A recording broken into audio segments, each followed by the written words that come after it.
grupo Tutti Frutti tá em number já você tem tutti frutti que men diferente fruta. De com diferente fruta, nós temos cantante de diferente grupo musicona também de diferente grupo, assim e number abini. Ok, que tipo de música você anda?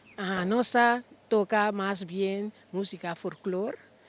Agora que nós estamos preparando, nós temos agora que pieza netamente de Páscoa e fim aia, tour netamente papiamento e nós queremos dar alguma apresentação para sobre de luna que sou, não? 6 de janeiro já, tudo coisa passa acaba e de 6 nós estamos assim esforço que nós por 13 nós canciones de Páscoa, Páscoa criollo, nós temos CD de Páscoa, canticanan de Páscoa, componer para Verônica Mercera, que tem assina tanto composição riba su nome, e esse aí nós queremos assim, aí que trove, para recaudar fundo para nós fiesta em grande, outro ano, ora nós assim 30 anos.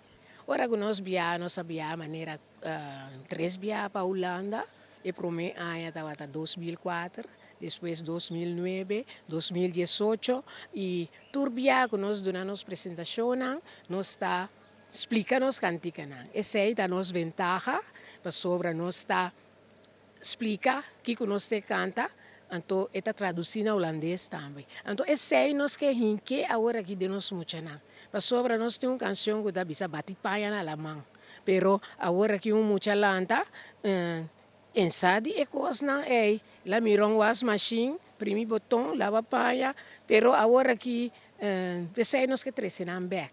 Passo é muita não já aqui, me se conta não muita não de futuro de nos antepassado não.